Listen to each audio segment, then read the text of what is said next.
태국은 점점 망해가고 있습니다. 경제 성장률은 동남아시아에서 꼴등을 달리고 있고 아프리카와 비슷한 수준이 되었습니다.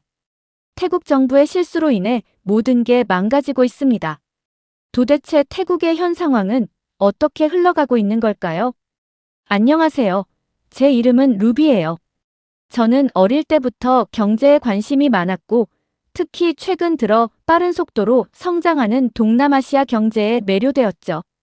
그래서 자연스럽게 런던 정경대학교 LSE에 입학하게 되었어요. 오늘도 여느 때와 같이 캠퍼스는 분주했어요. 세계 각국에서 온 학생들이 바쁘게 오가며 각자의 강의실을 찾아가고 있었죠. 특히 오늘은 기대되는 수업이었거든요. 교수님께서 최근 가장 화제가 되고 있는 동남아시아 국가들의 경제 성장에 대해 강의하신다고 하셨거든요. 앞줄에는 항상 그렇듯 한국 학생 서희와 그의 친구들이 앉아 있었고 뒷줄에는 태국 유학생 파이가 눈에 띄었죠. 정각이 되자 교수님이 들어오셨어요. 오늘은 최근 가장 주목받는 동남아시아의 경제 성장에 대해 이야기해 보도록 하겠습니다. 스크린에는 각 국가별 경제 성장률 그래프가 나타났죠. 특히 베트남의 그래프가 가파르게 상승하는 모습이 눈에 띄었어요. 먼저 2024년 경제 성장률 전망치를 보시죠. 베트남이 5.5에서 6.0% 사이의 성장이 예상됩니다. 이는 동남아시아에서 가장 높은 수준인데요. 특히 주목할 만한 것은 세계적 기업들의 투자입니다. 삼성전자는 베트남에서만 연간 세계 스마트폰 생산량의 절반 이상을 담당하고 있는데 특히 박린과 타이응후엔 공장에서는 최첨단 스마트폰이 생산되고 있죠. 또한 LG전자는 하이퐁의 대규모 생산 시설을 가동하고 있고 현대자동차도 베트남을 동남아시아 자동차 생산의 핵심 거점으로 삼고 있습니다. 포스코 같은 글로벌 기업들도 대규모 생산 기지를 설립하면서 베트남의 제조업 성장을 이끌고 있습니다. 실제로 한국은 베트남의 최대 투자국이 되었고 양국 간 FTA를 통해 더욱 활발한 교역이 이루어지고 있습니다. 이러한 한국 기업들의 적극적인 투자는 베트남의 경제 성장에 핵심적인 동력이 되고 있죠. 필리핀도 5.6에서 6.0% 사이의 높은 성장이 예상되는데 이는 인구 증가와 대규모 인프라 개발 덕분입니다. 특히 글로벌 기업들의 IT 산업 투자가 크게 증가했죠. 현대건설은 마닐라 메트로 철도 프로젝트와 같은 대형 인프라 사업을 주도하고 있고 두산중공업은 필리핀 전역의 친환경 발전소 건설을 진행하고 있습니다. CJ 대한통운은 마닐라와 세부의 대규모 물류센터를 설립하여 전자상거래 물류 네트워크를 구축했고 다른 한국 물류 기업들도 필리핀 시장에 적극적으로 진출하고 있습니다. 특히 주목할 만한 점은 IT와 물류 산업의 성장 가능성인데요. 필리핀 정부의 빌드 프로그램과 맞물려 한국 기업들의 투자가 더욱 확대되고 있습니다. 이런 해외 기업들의 투자는 필리핀의 경제 성장을 가속화할 뿐만 아니라 현지 일자리 창출과 기술 이전에도 큰 도움이 되고 있죠. 실제로 필리핀 내 한국 기업들이 창출한 일자리는 지난해 대비 30% 이상 증가했답니다. 인도네시아는 4.5에서 5.0%의 경제 성장이 예상되는데 이는 풍부한 자원 수출과 내수 소비가 주된 원동력입니다. 세계 4위의 인구 대국인 만큼 내수 시장이 매우 크죠. 특히 주목할 만한 것은 글로벌 기업들의 대규모 투자입니다. 현대자동차는 최근 자카르타 인근에 전기차 생산 공장을 설립했는데 이는 동남아시아 전기차 시장의 허브로 성장하기 위한 전략적 투자였죠. LG에너지솔루션은 배터리 산업에서 현지 기업들과 협력을 확대하고 있으며 특히 니켈 등 배터리 원자재 확보를 위한 투자도 활발히 진행하고 있습니다. 포스코의 대규모 철강 공장도 주목할 만한데요. 이는 인도네시아의 산업 기반 시설 확충에 핵심적인 역할을 하고 있습니다. 특히 포스코의 철강 공장은 현지 자동차 산업과 건설 산업 발전의 토대가 되고 있어 인도네시아의 산업 생태계 발전에 크게 기여하고 있죠. 말레이시아는 4.0에서 4.5% 정도의 경제 성장이 예상되는데 특히 반도체 수출이 큰 역할을 하고 있습니다. 삼성전자와 SK하이닉스는 말레이시아에서 최첨단 반도체 생산 시설을 운영하며 현지 반도체 산업을 이끌고 있죠. 또한 한화큐셀은 태양광 산업에서 선도적인 위치를 차지하면서 말레이시아의 신재생 에너지 발전에 큰 기여를 하고 있습니다. 이처럼 말레이시아는 전자제품과 반도체 제조의 중심지로 자리 잡으면서 글로벌 공급망에서 중요한 위치를 차지하게 되었죠. 이제 우리가 살펴본 내용을 바탕으로 한 가지 질문을 드리고 싶습니다. 여러분들은 지금까지 살펴본 동남아시아 국가들 중에서 어느 나라가 가장 큰 경제적 영향력을 미치고 있다고 생각하시나요? 잠시 강의실이 조용해졌다가 여기저기서 손이 올라갔어요. 이때 앞자리에 앉아있던 서희가 조심스럽게 손을 들었어요. 한국입니다. 베트남에서는 삼성전자가 세계 스마트폰의 절반 이상을 생산하고 있고, 말레이시아에서는 삼성전자와 SK하이닉스가 반도체 산업을 이끌고 있으며, 인도네시아에서는 현대자동차와 LG에너지솔루션이 새로운 산업 생태계를 만들어가고 있습니다. 정확합니다. 교수님이 밝은 표정으로 답하셨어요. 그리고 새로운 슬라이드를 보여주셨죠. 거기에는 각 국가별로 주요 글로벌 기업들의 투자 현황이 정리되어 있었어요. 한국 기업들은 동남아시아 전역에서 핵심적인 역할을 하고 있습니다.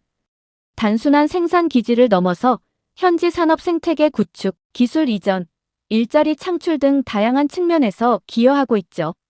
예를 들어 삼성전자는 베트남에서 현지 부품 업체 육성 프로그램을 운영하고 있고, 현대자동차는 인도네시아에서 전기차 관련 기술 교육을 실시하고 있습니다. 교수님은 잠시 물을 마시고 계속해서 설명하셨어요. 특히 주목할 만한 점은 이러한 한국 기업들의 투자가 단순히 비용 절감을 위한 것이 아니라 현지 시장 진출과 글로벌 공급망 구축이라는 전략적 목표를 가지고 있다는 것입니다. 이는 동남아시아 국가들의 산업 구조 고도화와 기술 발전에도 큰 도움이 되고 있죠. 더불어 다른 동남아 국가들에서도 한국 기업들의 영향력이 점점 커지고 있습니다.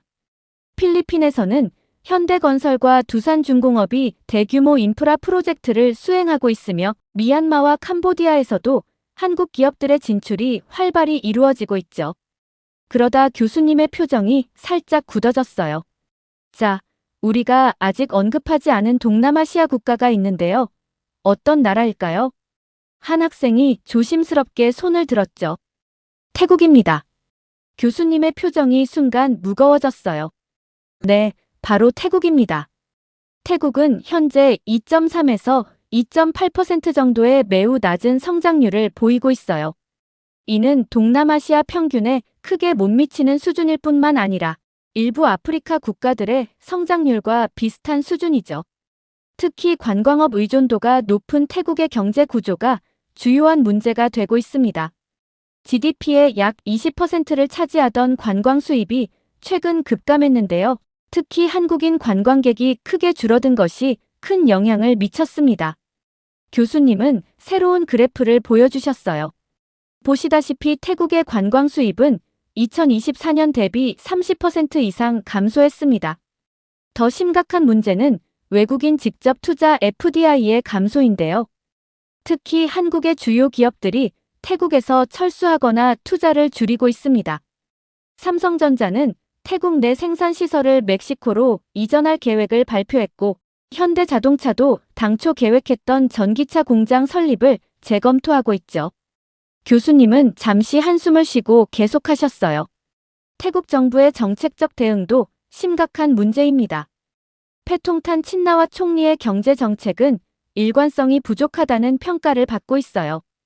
외국인 투자 유치를 위한 세제 혜택은 계속 축소되고 있고, 신산업 육성을 위한 규제 개혁도 지지부진한 상태입니다. 특히 전기차 산업 육성을 위한 보조금 정책은 두 차례나 수정되면서 투자자들의 신뢰를 잃었죠. 게다가 최근에는 부가가치세 인상을 검토한다는 소식까지 전해지면서 내수 시장마저 위축될 것이라는 우려가 나오고 있습니다. 기존의 주력 산업이었던 자동차 제조업과 전자산업에서도 베트남과 인도네시아에 밀리고 있어요.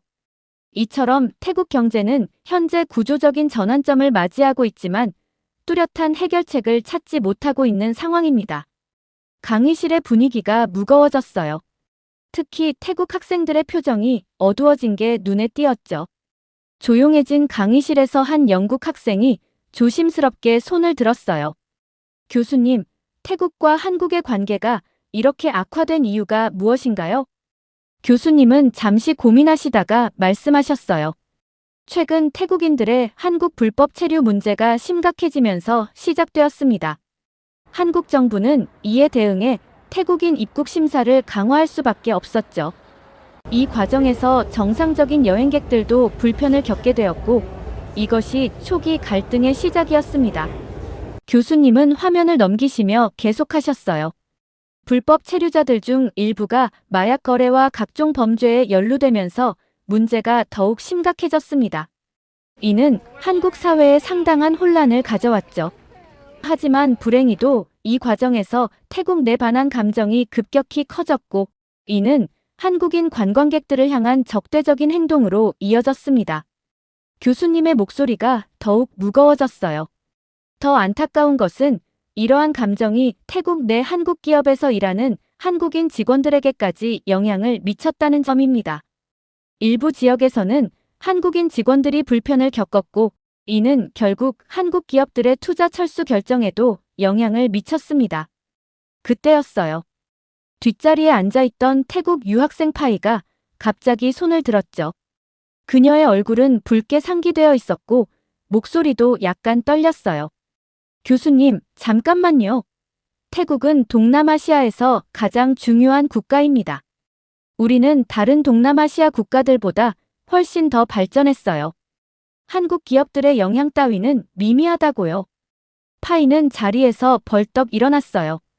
그녀의 갑작스러운 행동에 강의실의 모든 학생들이 놀란 듯 그녀를 바라보았죠. 태국은 오랫동안 동남아시아의 관광 중심지였어요. 우리는 한국 기업들 없이도 충분히 잘 살 수 있습니다. 오히려 한국 기업들이 우리 태국의 시장이 필요한 거예요. 우리는 세계적인 관광지이고 훌륭한 음식 문화가 있으며 천연자원도 풍부하답니다. 파이의 목소리는 점점 더 격앙되어 갔어요.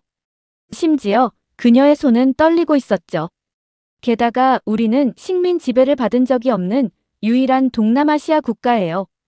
이것만 봐도 우리가 얼마나 자주적이고 강한 나라인지 알 수 있죠. 베트남이나 인도네시아 같은 나라들과는 차원이 다르다고요. 강의실은 순간 정적에 빠졌어요. 모든 학생들이 파이의 갑작스러운 발언에 당황한 듯했고 특히 다른 동남아시아 출신 학생들의 표정이 좋지 않았죠. 교수님은 침착하게 파이를 바라보셨어요. 하지만 그의 표정에서 실망감을 감추지는 못하는 듯 했답니다. 알겠습니다. 파이 양, 하지만 이 화면을 보시죠. 교수님은 프로젝터의 화면을 바꾸셨어요. 동남아시아 각국의 GDP 성장률이 나타나 있는 차트였죠.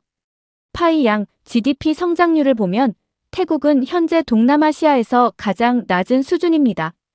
2.3에서 2.8% 정도의 성장률은 아프리카의 일부 국가들과 비슷한 수준이에요. 특히 관광업이 전체 GDP의 20%를 차지하는 태국에서 한국인 관광객의 감소는 상당한 영향을 미치고 있죠. 교수님은 다음 슬라이드로 넘어가셨어요. 더 우려되는 것은 미래 전망입니다. 베트남은 삼성전자의 스마트폰 생산 기지로서 세계 시장의 절반 이상을 담당하고 있고, 인도네시아는 현대자동차와 LG에너지솔루션의 투자로 전기차 산업의 새로운 허브로 성장하고 있습니다. 말레이시아는 반도체 산업에서 중요한 위치를 차지하고 있죠. 반면 태국은 주요 산업들이 다른 나라로 이전하고 있습니다. 삼성전자는 생산시설을 멕시코로 옮기려 하고 있고, 다른 한국 기업들도 투자를 줄이거나 철수를 고려하고 있죠. 이는 단순히 현재의 문제가 아니라 태국의 미래 성장 동력이 약화되고 있다는 것을 의미합니다. 또한 파이 양이 언급한 관광 산업도 큰 타격을 받고 있습니다. 한국인 관광객의 감소로 인한 직접적인 손실도 있지만 더 큰 문제는 태국의 관광 안전성에 대한 국제적 신뢰도가 하락하고 있다는 점입니다. 이는 다른 국가의 관광객들에게도 부정적인 영향을 미칠 수 있죠. 교수님의 차분하지만 단호한 설명에 파이는 점점 작아지는 듯 했어요. 그녀의 얼굴에서는 조금 전에 격앙된 감정 대신 당혹감이 역력했죠. 갑자기 앞줄에 앉아있던 한국 유학생 서희가 조용히 손을 들었어요. 그녀의 표정은 진지했죠. 교수님, 제가 한 말씀 드려도 될까요? 태국과 한국의 관계에 대해 몇 가지 짚어보고 싶습니다. 교수님이 고개를 끄덕이시자 서희는 천천히 일어났어요. 태국의 자동차 산업 발전에는 현대자동차의 공헌이 컸어요. 현대자동차는 태국을 동남아시아 자동차 생산의 핵심 거점으로 육성하기 위해 막대한 투자를 했습니다. 또한 삼성전자의 투자로 전자산업도 성장할 수 있었죠. LG전자와 SK그룹의 투자도 태국 경제 성장에 큰 도움이 되었고요. 서희는 잠시 숨을 고르더니 계속 이어갔어요. 하지만 최근 태국에서 일어난 일들은 정말 안타깝습니다. 한국인 관광객들이 무차별적인 폭행을 당하는 사건이 있었고, 심지어 한국 기업에서 일하는 주재원들의 차가 공격을 당하는 일도 있었어요. 방콕의 한 식당에서는 한국인이라는 이유만으로 입장을 거부당했다는 뉴스도 있었죠. 더 충격적인 것은 소셜미디어에서 벌어진 일들입니다. 태국의 일부 인플루언서들이 한국인 출입 금지 같은 해시태그를 만들어 퍼뜨렸고 한국 제품 불매 운동을 벌이기도 했어요. 이런 행동들이 양국 관계를 더욱 악화시켰다고 생각합니다. 서희의 목소리는 흔들림 없이 계속되었어요. 저는 이런 상황이 양국 모두에게 손해라고 생각해요. 한국 기업들의 투자 철수는 태국의 일자리 감소로 이어질 것이고 관광객 감소는 태국 경제에 직접적인 타격이 될 거예요. 우리는 이런 감정적인 대립을 넘어서 서로를 이해하고 존중하는 자세가 필요하다고 생각합니다. 교수님은 두 학생의 이야기를 주의 깊게 들으신 후 자리에서 일어나셨어요. 두 학생의 이야기를 들으니 최근 상황에 대해 좀 더 자세히 설명해 드려야 할 것 같네요. 교수님은 프로젝터 화면을 넘기셨어요. 거기에는 태국에서 철수하거나 투자를 축소하는 기업들의 목록이 있었죠. 현재 삼성전자와 현대자동차는 태국과의 관계 유지를 위해 많은 노력을 했습니다. 지역사회 공헌 활동을 늘리고 현지 직원들의 처우를 개선하는 등 다양한 시도를 했죠. 하지만 최근의 반한 감정으로 인해 결국 투자처를 베트남과 인도네시아로 변경하는 것을 검토 중입니다. 교수님은 잠시 한숨을 쉬고 계속하셨어요. 특히 삼성전자의 경우 당초 태국에 계획했던 공장을 멕시코로 이전하기로 결정했습니다. 현대자동차도 전기차 생산 기지를 인도네시아로 옮기는 것을 검토 중이고요. 이는 단순한 공장 이전 이상의 의미를 가집니다. 이들 기업의 협력사들도 함께 이동하게 되니까요. 더 우려되는 것은 다른 한국 기업들의 움직임입니다. LG전자는 태국 내 가전제품 생산을 베트남으로 이전하는 것을 검토 중이고 SK그룹도 신규 투자를 전면 재검토하고 있습니다. 포스코는 이미 태국 내 철강 공장 증설 계획을 취소했고요. 이런 대기업들의 움직임은 연쇄 반응을 일으키고 있습니다. 중소기업들도 하나둘씩 태국을 떠나고 있고 신규 투자를 계획하던 기업들도 다른 국가로 눈을 돌리고 있죠. 이는 태국 경제에 상당한 타격이 될 것으로 예상됩니다. 실제로 경제 전문가들은 이런 상황을 예견하고 있었습니다. 교수님은 새로운 자료를 보여주시며 말씀하셨어요. 태국 정부가 이 문제를 다루는 방식이 처음부터 잘못된 방향이었죠. 불법 체류자 문제는 양국이 협력하여 해결해야 할 사안이었는데 태국 정부는 이를 정치적으로 이용하려 했습니다. 특히 현지 언론들의 왜곡된 보도를 적절히 통제하지 못한 것이 실수였죠. 교수님은 새로운 슬라이드로 넘어가셨어요. 더불어 현 태국의 경제 침체에는 정치적 요인이 깊이 관여되어 있습니다. 패통탄 친나와 총리의 경험 부족이 심각한 문제가 되고 있죠. 그녀는 부동산 사업가 출신으로 국가 경제 운영이나 외교 관계에 대한 경험이 전무했습니다. 교수님의 목소리가 더욱 진지해졌어요. 총리는 취임 초기부터 여러 실수를 저질렀습니다. 한국과의 외교관계 악화를 방치했고 주요 기업들의 투자 유치에도 실패했죠. 특히 관광산업 회복을 위한 대책은 너무 늦게 마련되었습니다. 한국인 관광객 감소 문제를 해결하기는커녕 오히려 상황을 악화시키는 발언들을 해 논란이 되기도 했죠. 더 큰 문제는 경제 정책의 일관성 부족입니다. 외국인 투자 유치를 위한 세제 혜택은 계속 축소되었고 신산업 육성을 위한 규제 개혁도 제대로 이루어지지 않았습니다. 특히 전기차 산업 육성 정책은 수차례 번복되면서 투자자들의 신뢰를 잃었죠. 교수님은 잠시 물을 마시고 계속하셨어요. 전문가들은 이미 작년부터 이런 상황을 경고했습니다.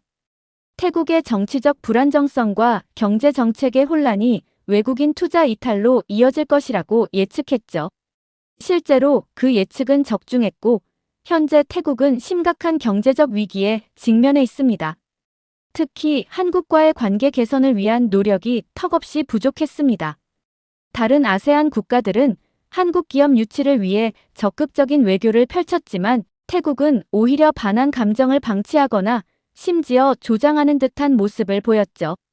이는 결과적으로 태국 경제에 치명적인 약점이 되었습니다. 이러한 정치적 리더십의 부재는 태국 경제의 구조적 문제를 더욱 심화시켰습니다. 관광업에 과도하게 의존하는 경제 구조를 개선하지 못했고 새로운 성장 동력을 발굴하는 데도 실패했죠. 결국 이는 태국의 국제 경쟁력 약화로 이어지고 있습니다. 태국 정부는 최근 이러한 위기를 타개하기 위해 중국으로 눈을 돌렸습니다. 교수님은 마지막 슬라이드를 보여주셨어요. 하지만 이 또한 우려되는 상황입니다.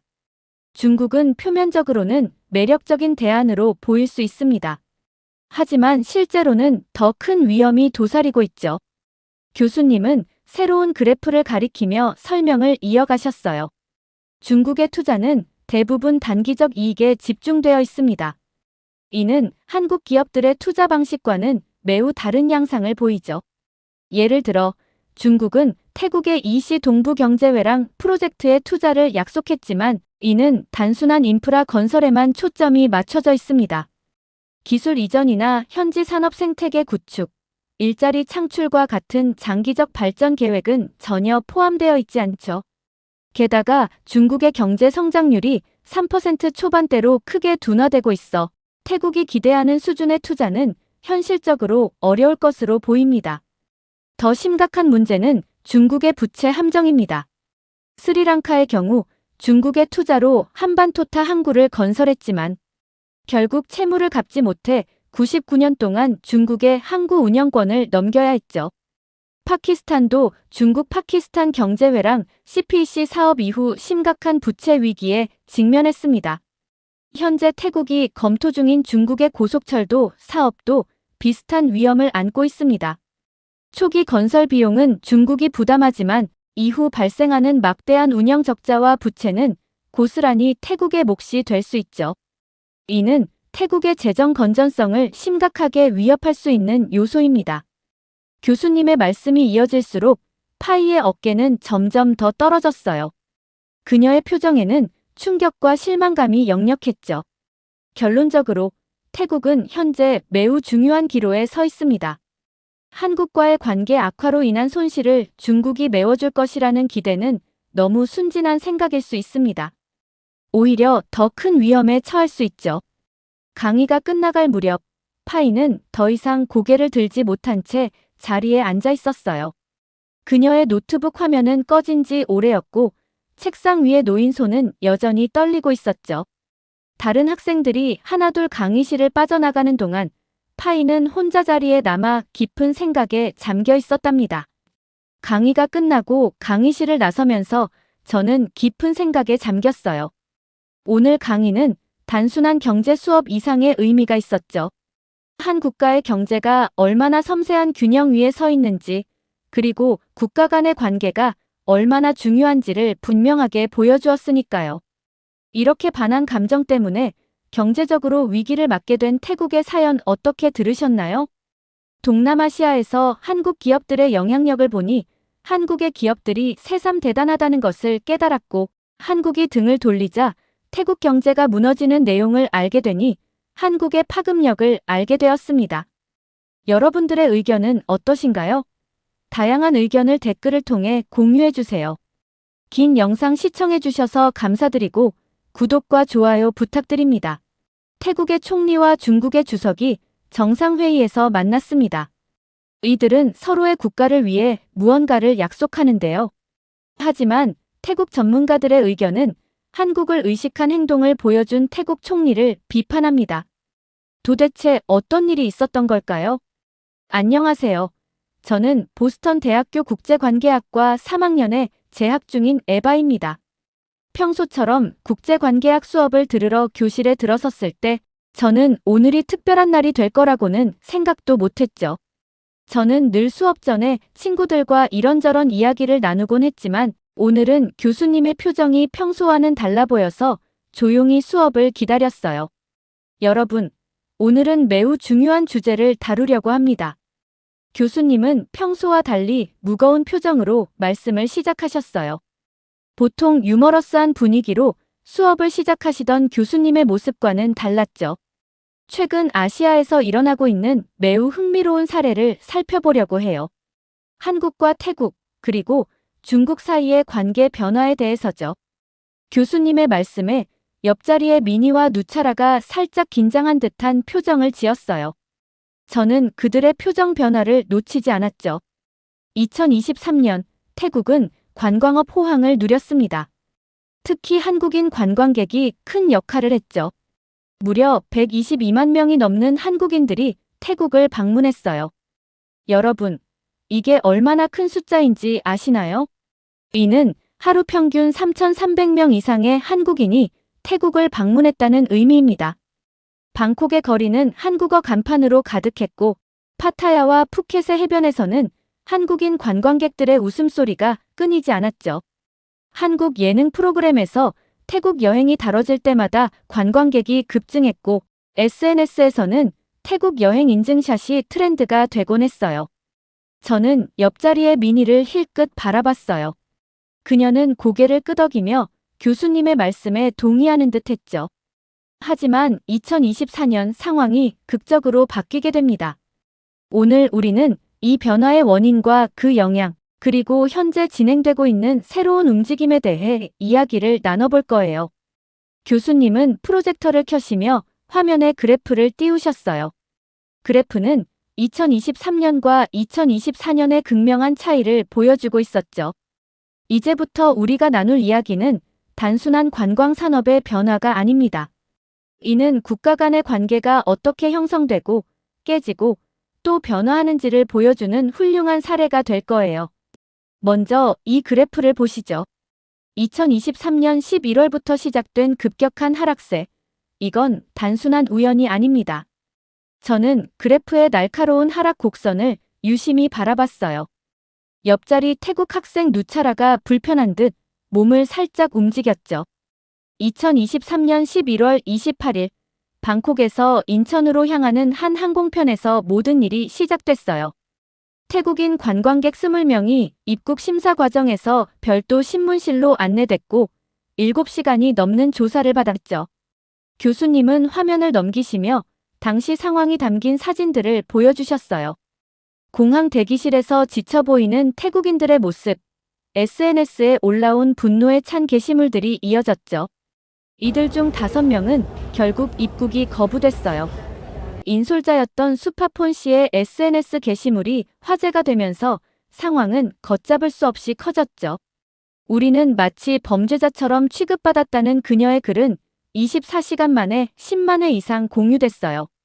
미니가 조심스럽게 손을 들었어요. 교수님, 하지만 그건 정상적인 입국 심사 절차 아닌가요? 좋은 지적입니다. 실제로 한국 법무부는 정상적인 입국 심사 과정이었다고 해명했어요. 하지만 문제는 그 이후였죠. 교수님은 다음 슬라이드로 넘어가셨어요. 그곳에는 충격적인 통계가 있었죠. 2023년 말 기준 한국의 태국인 불법 체류자는 14만 명에 달했어요. 더 심각한 건 이들 중 일부가 마약 범죄와 연루되기 시작했다는 겁니다. 교실 안에 놀라움의 탄성이 흘러나왔어요. 2024년 1월부터 3월까지의 불법 체류자 특별 단속 기간 동안 2만 명의 불법 체류자가 적발됐고 그중 30%가 태국인이었어요. 특히 방콕 소재 불법 취업 알선 조직이 적발되면서 이들이 관광비자로 입국한 태국인들을 불법 취업시켜왔다는 사실이 드러났죠. 누차라가 갑자기 자리에서 일어났어요. 교수님, 그건 극히 일부의 사례일 뿐이에요. 대부분의 태국인들은. 교수님은 부드럽게 누차라의 말을 끊으셨어요. 맞습니다, 누차라 씨. 하지만 이런 소수의 사례가 전체 관계에 어떤 영향을 미치는지 주목해 볼 필요가 있어요. 교수님은 다시 화면을 넘기셨어요. 이번에는 한국과 태국 양국의 언론 보도가 나왔죠. 태국 현지 언론들은 한국의 태국인 차별을 대대적으로 보도했고, 한국 언론들은 태국인 불법 체류자 문제의 심각성을 연일 다뤘어요. 양국 관계는 점점 더 악화일로를 걸었죠. 이러한 갈등은 자연스럽게 경제적인 문제로 이어졌습니다. 보시는 것처럼 2024년 들어 태국을 찾는 한국인 관광객이 급감했어요. 1분기에는 전년 대비 45% 감소했고 2분기에는 무려 67%까지 떨어졌죠. 이는 태국 관광업에 심각한 타격을 주었습니다. 방콕 통룸 지역의 한인타운은 이제 텅 비어 있습니다. 한때 성업했던 한국 음식점들과 한인 마트들은 하나둘 문을 닫았고 한국어로 된 간판들이 하나씩 사라지고 있어요. 그때였어요. 누차라가 갑자기 손을 들었어요. 그녀의 얼굴은 평소와는 다르게 상기되어 있었죠. 교수님, 태국은 한국 없이도 충분히 잘 살 수 있어요. 중국이 우리의 든든한 후원자가 될 거예요. 실제로 최근 중국 관광객이 증가하고 있고 중국 정부는 태국에 대규모 투자를 약속했어요. 교수님은 인상을 찌푸리며 말씀을 이어갔어요. 잠시만요. 이 자료들을 보기 전에 먼저 알아야 할 중요한 소식이 있습니다. 지난 페루리마에서 열린 APEC 정상회의에서 있었던 일인데요. 교수님은 화면에 두 정상의 사진을 띄우셨어요. 태국의 패통탄 친나와 총리와 중국의 시진핑 주석이 정상회담을 가졌습니다. 여기서 중국은 태국과의 전면적인 협력관계 구축을 제안했어요. 철도 연결 사업부터 AI 신에너지 분야까지 광범위한 협력을 약속했죠. 미니가 자리에서 벌떡 일어났어요. 그녀의 손에는 태블릿이 들려 있었고 화면에는 꼼꼼하게 정리된 자료들이 보였죠. 교수님, 제가 반론을 제기해도 될까요? 물론입니다. 미니 씨의 의견을 들어보죠. 누차라 씨, 태국의 GDP에서 관광업이 차지하는 비중이 얼마인지 아시나요? 미니는 자신의 태블릿을 프로젝터에 연결하며 말했어요. 무려 20%에 달해요. 이는 전 세계에서 관광업 의존도가 가장 높은 국가 중 하나라는 걸 의미하죠. 미니는 다음 슬라이드로 넘어갔어요. 2023년 기준으로 한국인 관광객 1인당 평균 지출액은 중국인의 1.8배였어요. 평균 체류 기간도 중국인이 4.2일인 것에 비해 한국인은 6.7일이었죠. 질적인 면에서도 한국인 관광객이 태국 경제에 미치는 영향이 훨씬 컸다는 의미예요. 교실은 완전히 조용해졌어요. 누차라는 자신의 노트북을 뚫어져라 쳐다보고 있었죠. 더 심각한 건 고용 시장이에요. 한국 기업들의 투자 철수로 인한 실직자가 이미 8만 명을 넘어섰어요.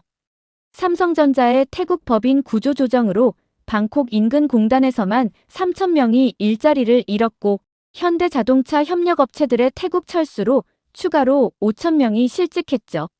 미니는 잠시 숨을 고르더니 마지막 자료를 보여줬어요. 중국이 약속한 투자, 정말 믿을 수 있을까요? 지난 5년간 중국이 동남아시아 국가들의 약속한 투자액 중 실제로 이행된 것은 27%에 불과해요. 반면 같은 기간 한국 기업들의 투자 이행률은 82%였죠. 저는 미니의 철저한 자료 조사에 감탄했어요. 그녀는 분명 이 토론을 예상하고 미리 준비해왔던 게 분명했죠. 좋은 자료네요, 미니 씨. 그런데 우리는 더 큰 그림을 봐야 할 것 같습니다. 지난날 있었던 패통탄 친나와 총리와 시진핑 주석의 만남이 단순한 정상회담이 아니었다는 걸 아시나요? 교수님은 새로운 슬라이드를 보여주셨어요. 거기에는 최근 태국의 경제 지표들이 가득했죠. 태국 정부는 한국과의 관계가 더 이상 회복하기 어렵다고 판단했어요. 하지만 그들의 계획은 처음부터 순조롭지 않았죠. 올해 초 태국 정부는 중국인 관광객 유치를 위한 정책을 실시했지만 기대했던 효과를 보지 못했어요. 오히려 예상치 못한 문제들이 발생했죠. 교수님은 태국 현지 언론의 보도 자료들을 보여주셨어요. 방콕의 한 호텔 매니저는 중국인 단체 관광객들로 인한 민원이 끊이지 않는다고 토로했어요. 파타야의 해변 상인들은 매너 있는 한국인 관광객이 그립다는 말까지 했죠. 치앙마이에서는 중국인 관광객들의 무분별한 쓰레기 투기와 소음 문제로 주민들의 항의가 이어졌고요. 교실 안에서 작은 술렁임이 일었어요. 누차라는 고개를 숙인 채 아무 말도 하지 않았죠. 더 심각한 문제가 있습니다. 패통탄 총리의 지지율이 취임 후 최저치를 기록했어요. 32%까지 떨어졌죠. 바로 이런 상황에서 그가 중국과 급하게 손을 잡은 겁니다. 교수님은 경제 분석 자료를 보여주셨어요.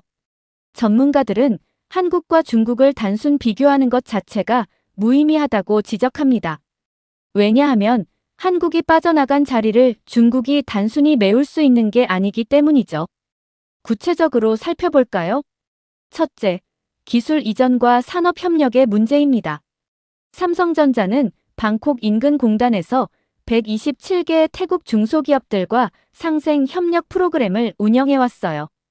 디스플레이 부품 생산 기술부터 품질 관리 시스템까지 실질적인 기술 이전이 이루어졌죠. 현대자동차도 태국 내 54개 부품 협력사와 함께 현지화 프로젝트를 성공적으로 진행했어요. 덕분에 태국의 자동차 부품 산업이 크게 성장했죠. 반면 중국 기업들은 어떨까요? 화웨이나 샤오미 같은 중국 기업들은 태국에서 완제품 조립만 하고 핵심 기술은 모두 본국에서 가져옵니다. 현지 기업들과의 기술 협력은 거의 전무하다시피 해요. 둘째, 일자리 질의 차이가 매우 큽니다. 한국 기업들의 태국 법인을 보면 임원급의 30%가 현지 인력이에요. LG전자 태국 법인의 경우 생산직뿐만 아니라 연구개발직의 82%가 태국인이었죠. 그런데 중국 기업들은 어떨까요? 최근 조사에 따르면 중국 기업들의 태국 법인에서 과장급 이상 직원의 85%가 중국 본토 출신이었어요. 태국 직원들은 대부분 단순 업무나 보조적인 역할에 머물러 있죠. 이는 결국 태국 노동자들의 경력 개발과 임금 상승을 가로막는 결과를 낳고 있어요. 셋째, 부채 함정의 위험성은 이미 여러 사례로 입증됐습니다. 스리랑카의 한반토타 항구는 가장 대표적인 예시죠. 중국으로부터 받은 차관을 갚지 못해 결국 항구의 운영권을 99년 동안 중국에 넘겨줘야 했어요. 라오스의 경우 중국의 1:1로 사업 참여 후 GDP 대비 부채 비율이 68%에서 89%로 급증했고 몰디브는 채무 불이행 위기까지 갔었죠. 현재 태국이 중국과 추진하려는 고속철도 사업의 예상 비용은 태국 GDP의 8%에 달합니다. 이 비용을 어떻게 감당할 것인지가 큰 문제죠. 마지막으로 관광 수입의 질적 차이를 구체적인 수치로 살펴보겠습니다. 2023년 기준 한국인 관광객의 1인당 평균 지출액은 1일 258달러였어요. 반면 중국인 관광객은 142달러에 그쳤죠. 더 중요한 건 소비 패턴의 차이예요. 한국인 관광객들은 숙박비의 73%를 현지 호텔과 게스트하우스에서 지출했고 식비의 82%를 현지 식당에서 사용했어요. 하지만 중국인 관광객들의 경우 전체 여행 경비의 65%가 중국 여행사가 운영하는 패키지 상품에 포함되어 있었죠. 현지에서의 실질적인 소비는 매우 제한적이었던 거예요. 이는 태국의 소상공인들, 특히 관광업에 종사하는 영세 사업자들에게 직접적인 타격을 주고 있습니다. 교수님은 잠시 말씀을 멈추셨다가 덧붙이셨어요. 태국의 주요 싱크탱크들과 경제 전문가들의 우려가 이어지고 있습니다. 탐마삿 대학 경제학과의 15명의 교수진이 발표한 공동 성명을 자세히 살펴볼까요? 그들은 중국 의존도 심화가 가져올 수 있는 문제점을 3가지로 분석했어요. 첫째, 태국 경제의 자율성 약화.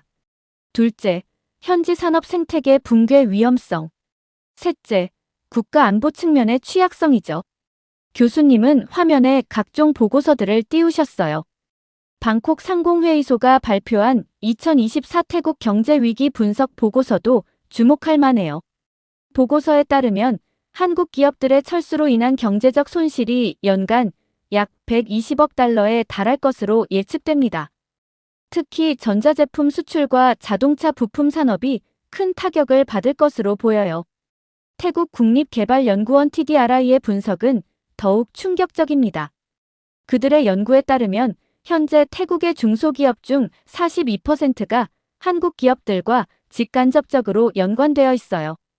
이 관계가 무너지면 약 18만 개의 일자리가 위험해질 수 있다고 경고했죠. 치앙마이 대학의 경제학자들은 더 나아가 중국의 1대1로 전략이 태국 경제를 식민지화할 수 있다는 강력한 경고를 했어요. 그들은 라오스와 캄보디아의 사례를 들며 태국도 비슷한 전철을 밟을 수 있다고 지적했죠. 이 말씀을 하실 때 누차라의 얼굴이 창백해졌어요. 아마도 그녀도 이런 전문가들의 분석을 처음 듣는 것 같았죠. 방콕 상공회의소는 지난주 긴급 기자회견을 열고 한국과의 관계 회복이 태국 경제의 생존과 직결된다고 강조했어요. 그들은 한국 기업들이 태국에 남길 설득하기 위한 특별 태스크포스를 구성하겠다고 발표했죠. 이미 늦었을지도 모르지만 태국의 경제계가 얼마나 절박한지를 보여주는 대목입니다. 누차라는 갑자기 자세를 바로 하더니 반박을 시작했어요. 하지만 패통탄 총리의 결정은 틀리지 않았어요. 그분은 탁신 친나왓 전 총리의 막내딸이에요. 탁신 전 총리는 2001년부터 2006년까지 태국을 이끌었고 그의 여동생 잉낙 친나왓도 2011년부터 2014년까지 총리를 지냈죠. 친나왓 가문은 대대로 태국의 정치를 이끌어왔어요. 그들의 정치적 판단은 늘 옳았고 태국 국민들도 이를 신뢰해왔죠. 누차라의 목소리는 점점 커졌어요. 패통탄 총리는 태국 최초의 3번째 여성 총리예요. 그분의 판단이 어떻게 틀릴 수 있죠? 교수님은 고개를 천천히 저으셨어요. 정치 리더십을 이야기할 때 우리는 실제 경험과 능력을 봐야 합니다. 교수님은 진지한 표정으로 말씀을 이어가셨어요. 패통탄 총리의 이력을 자세히 살펴볼까요? 그녀는 2024년 8월 총리가 되기 전까지 부동산 회사의 CEO였어요. 정치 경험이라고는 아버지 탁신 친나왓의 선거 운동을 도운 것이 전부였죠. 외교는 물론이고 정부 운영 경험도 전무했어요. 방콕 정치대학원의 분석에 따르면 태국 역대 총리 중 정치 경험이 가장 적은 인물이라고 해요. 교수님은 최신 여론조사 결과들을 하나씩 보여주셨어요. NIDA가 실시한 2024년 3월 여론조사를 보시죠. 패통탄 총리의 국정 수행 지지율은 처음 54%에서 32%까지 떨어졌어요. 특히 20대, 30대 젊은 층에서는 28%까지 하락했죠. 능력 부족이라는 평가가 45%, 보여주기식 정치라는 평가가 38%를 차지했어요. 교수님은 태국 현지 언론의 보도 사진들을 보여주셨어요. 구체적인 사례를 보여드리겠습니다. 지난 2월 방콕 클롱토이 빈민가를 방문했을 때의 일이에요. 주민들의 생활고를 살펴본다는 취지였는데 패통탄 총리는 1,500만 원 상당의 에르메스 버킨백을 들고 나타났죠. 현지 언론은 서민의 한 달 생활비보다 비싼 가방을 들고 빈곤 현장을 방문했다며 강하게 비판했어요. 또한 서민 경제 활성화 정책이라고 발표한 내용을 들여다보면 실상은 대기업법 인쇄 감면이 핵심이었어요. 영세 자영업자 지원은 고작 1%의 예산만 배정됐죠. 방콕포스트는 이를 재벌 친화 정책의 위장이라고 신랄하게 비판했습니다. 가장 최근에는 더 심각한 일이 있었어요. 지난주 목요일 태국 의회에서 중요한 경제정책 토론이 있었는데 패통탄 총리는 이를 불참하고 대신 틱톡 라이브 방송을 진행했죠. 방송 내용은 자신의 일상을 보여주는 브이로그 스타일이었어요. 야당은 물론 여당 내부에서도 국정 운영의 우선순위가 잘못됐다는 비판이 쏟아졌습니다. 교수님은 새로운 자료들을 보여주시며 말씀하셨어요. 태국의 중국 접근 정책에 대해 더 자세히 살펴보겠습니다. 지난주 태국 의회에서 열린 중국 태국 경제 협력 추진 계획 검토 회의 내용을 보시죠. 여당 소속 의원 147명 중 68명이 협력 계획에 대한 세부 검토가 필요하다며 서명을 했어요. 특히 태국 중국 고속철도 사업의 경우 태국 측이 부담해야 할 비용이 당초 예상의 2.8배에 달한다는 사실이 뒤늦게 밝혀져 큰 논란이 됐죠. 교수님은 태국 현지 신문들의 헤드라인을 보여주셨어요. 방콕포스트의 보도를 보시면 태국 재무부 내부에서도 반발이 있었다고 해요. 재무부 장관은 중국과의 협력 규모가 태국 경제가 감당할 수 있는 수준을 넘어섰다는 의견을 제시했지만 패통탄 총리는 이를 무시하고 진행했다고 합니다. 더 충격적인 건 태국 상공회의소가 제출한 경제적 타당성 검토 보고서가 완전히 무시됐다는 거예요. 이 보고서에는 중국과의 급격한 경제 의존도 심화는 태국의 산업 경쟁력을 약화시킬 수 있다는 경고가 담겨 있었죠. 여당 내부에서도 분열이 일어나고 있어요. 지난달 열린 당 최고위원회의에서 섣부른 중국 의존은 제2의 식민지화를 불러올 수 있다는 발언이 나왔고 이에 동의하는 의원들이 늘어나고 있다고 합니다. 누차라는 마지막 힘을 짜내듯 자리에서 일어났어요. 하지만 교수님, 중국은 세계 2위의 경제 대국이에요. 한국과는 비교도 안 되죠. 패통탄 총리의 선택은 분명 옳았어요. 태국의 미래를 위해서는 더 큰 나라와 손을 잡아야 하지 않나요? 교수님은 조용히 미소를 지으시더니 새로운 자료를 보여주셨어요. 흥미로운 지적입니다. 하지만 최근 국제 정세를 한번 자세히 살펴볼까요? 교수님은 세계 지도와 함께 최근 뉴스 기사들을 보여주셨어요. 트럼프가 미국 대선에서 당선되면서 중국의 외교 전략이 급격히 변화하고 있습니다. 특히 세 가지 주목할 만한 변화가 있어요. 교수님은 손가락으로 하나씩 짚어가며 설명하셨어요. 첫째, 중국은 지난달부터 동남아시아 국가들과 급격히 가까워지려 하고 있어요. 베트남, 인도네시아, 말레이시아와 잇따라 정상회담을 추진했죠. 이는 미국의 대중국 견제에 대비해 우군을 확보하려는 전략으로 보여요. 둘째, 중국의 1대1로 정책에도 큰 변화가 생겼습니다. 기존의 차관 제공 방식에서 투자 협력 방식으로 전환하고 있어요. 이는 미국이 지적해온 부채 함정 외교라는 비판을 의식한 결과로 분석됩니다. 셋째, 가장 주목할 만한 변화는 대미 무역 전략이에요. 중국은 최근 미국 기업들에 대한 규제를 대폭 완화했고 미국산 농산물 수입도 크게 늘렸습니다.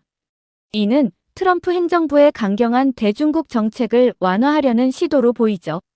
이런 상황에서 태국이 중국에 과도하게 의존하는 것은 매우 위험할 수 있습니다. 중국이 미국과의 관계 개선을 위해 동남아 국가들과의 약속을 저버릴 수도 있기 때문이죠. 실제로 2018년에도 비슷한 사례가 있었어요. 당시 중국은 미국과의 무역 협상 과정에서 동남아 국가들과의 약속을 일방적으로 파기한 바 있습니다.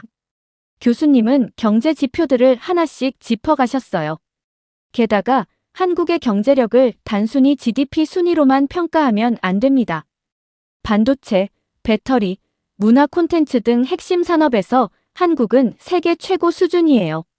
특히 태국이 필요로 하는 첨단 기술 분야에서는 중국보다 훨씬 앞서 있죠. 구체적인 수치를 보여드리겠습니다. 2023년 기준 한국의 1인당 GDP는 3만 5천 달러로 중국의 12,000달러보다 3배 가까이 높아요. R&D 투자 비중도 한국이 GDP의 4.8%로 중국의 2.4%보다 2배나 높죠. 더 중요한 건 기술 이전 의지예요.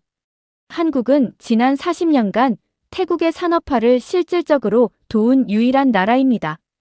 삼성전자가 태국에 설립한 직업 전문학교만 해도 매년 3,000명의 전문 인력을 배출하고 있어요.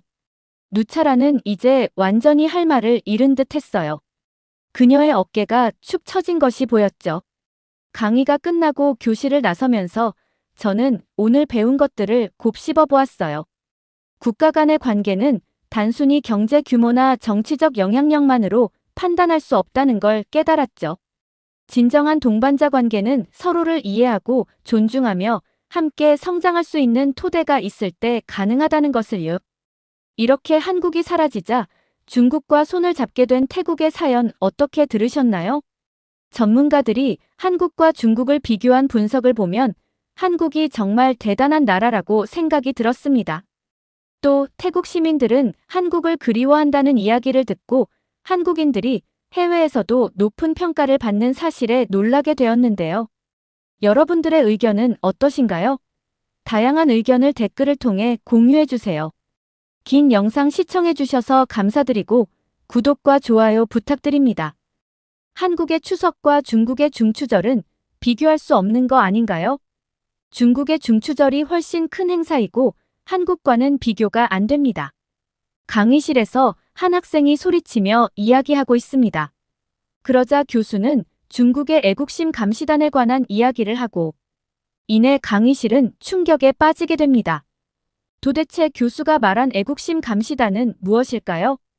안녕하세요. 저는 영국의 명문 대학교에서 아시아학을 공부하고 있는 한국인 유학생 현지입니다.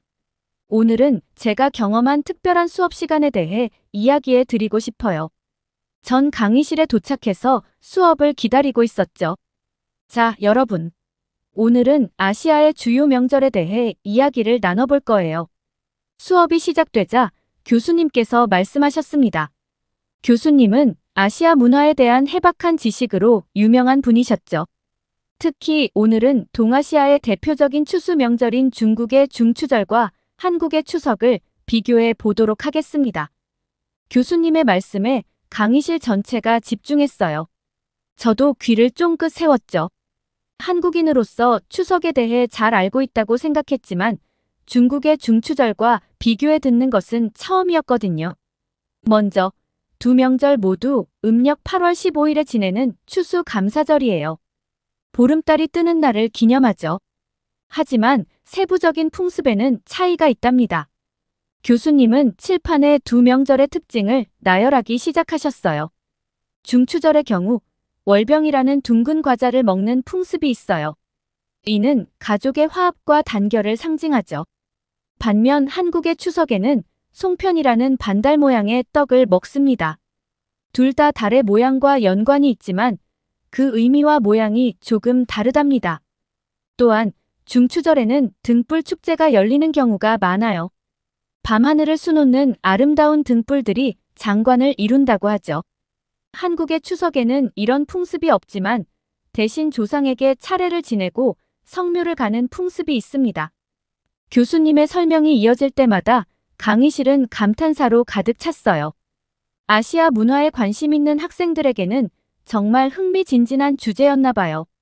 그리고 재미있는 점은 두 나라 모두 이 명절에 특별한 놀이를 즐긴다는 거예요. 중국에서는 등불 수수께끼를 풀며 즐거운 시간을 보내고 한국에서는 강강술래나 씨름 등의 전통 놀이를 즐깁니다.